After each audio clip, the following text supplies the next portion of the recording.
Hello again, and welcome to day 3 of Morning Manna. Today, I want to share how we can walk in the freedom of vulnerability through the action of acknowledgement. We're going to do this by reading through the story of Naaman in 2 Kings chapter 5, as it provides the image of truth, the truth that acknowledgement will bring about change. So let's go ahead and dive in. But before we do, let me make two things really clear really quickly, if you don't mind. Oblige me. Regardless of what side of the spectrum you're on, acknowledgement doesn't it doesn't erase the memory of your experience, or it doesn't dismiss how you actually feel. In the same way, acknowledgement doesn't justify the freedom to hold on and remain mentally and emotionally captive to the thing that God actually wants to free you from. Well, let's go ahead and dive in. If you got your Bibles, feel free to follow along. I'm going to start at verse 1. Again, that's 2 Kings chapter 5, verse 1. And it reads, "Now Naaman, commander of the army of the king of Syria, was a great and honorable man in the eyes of his master, because by him the Lord had given victory to Syria. He was also a mighty man of valor, but a leper." I imagine that Naaman's armor was very lavishly woven with layers and layers of this luxurious garment. You know, his armor must have been something pretty serious. I mean, he was the commander, right? He was the commander. So he's probably wearing Gucci, Louis Vuitton, Versace, you know, and because he was the general, I'm sure on the outside, he really looked like he had it all together. On the outside, he was successful. And to everybody looking in at his life, naturally, they'd probably want to be like him. But what most didn't know is that he had leprosy. You see, leprosy, as you know, is a deadly condition of the skin that in often cases could often cause one to lose a limb, or in some cases even go blind. Lepers were often forced to live away from everyone, including their families. And I imagine for Naaman, this must have been pretty exhausting. But despite all that he had going for him, what he had against him was more devastating. No matter how good and successful everything else was in Naaman's life, he had something that he was covering up. Now, more often than you probably think, you too may have seen that from others around you. You know, they may look like maybe they have the perfect marriage, or maybe they have the most well-behaved children, or they're financially stable. They have the big homes and the nice cars. But if you take a second look, you may find that their marriage is on the rocks, or maybe their kids are unruly. For Naaman, it was leprosy. Let's go into verse 2. It goes on to say, "And the Syrians had gone out on raids and had brought back captive a young girl from the land of Israel. She waited on Naaman's wife. Then she said to her mistress, 'If only my master were to see the prophet who is in Samaria, for he would heal him of leprosy.'"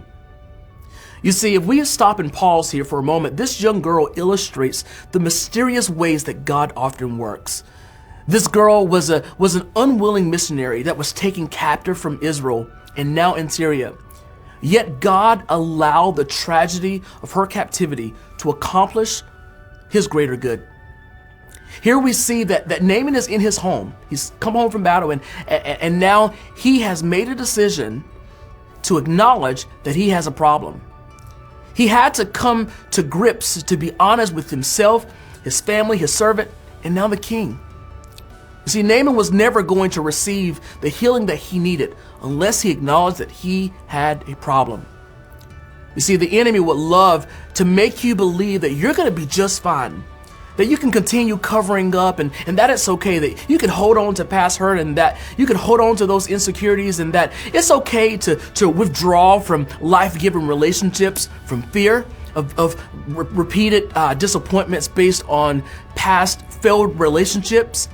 He wants you to believe that you can do this on your own.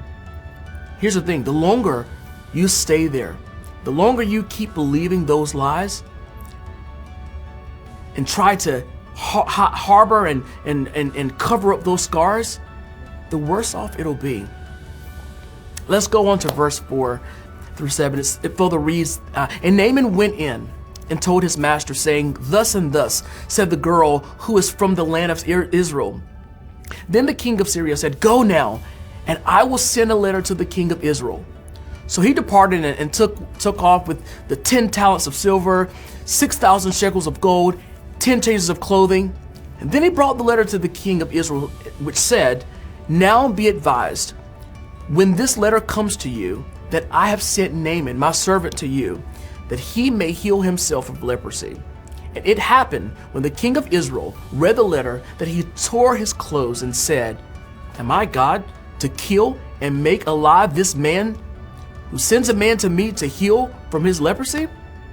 Therefore, please consider and see how he seeks quarrel with me. Man, Naaman, as we see in this text, that Naaman takes silver, he takes gold, and he takes clothing as an offering to the prophet. And if you do additional research, you find that some scholars actually estimate that the values that he took would have been worth more than $1.2 million, because this was his offering. And so this goes to just show just how serious Naaman's condition was and just how desperate he was to be healed of leprosy. What I find interesting is that Naaman took these clothing, he took the silver with the expectation that his life's earnings, that his offering to the prophet would be the thing that granted healing, only to find that God was the one that was going to, through his grace, bring about the healing that he needed from the inside out.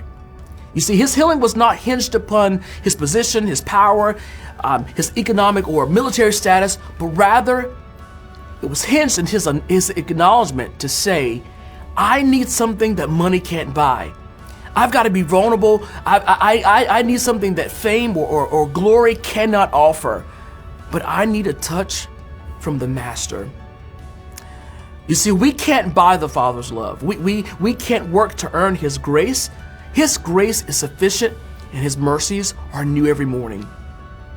So, this morning, may you take a moment to search deep and do as Naaman. Acknowledge what it is that you need God to heal and free you from today. After all, he already knows and he loves you right where you are. We'll see you again here tomorrow.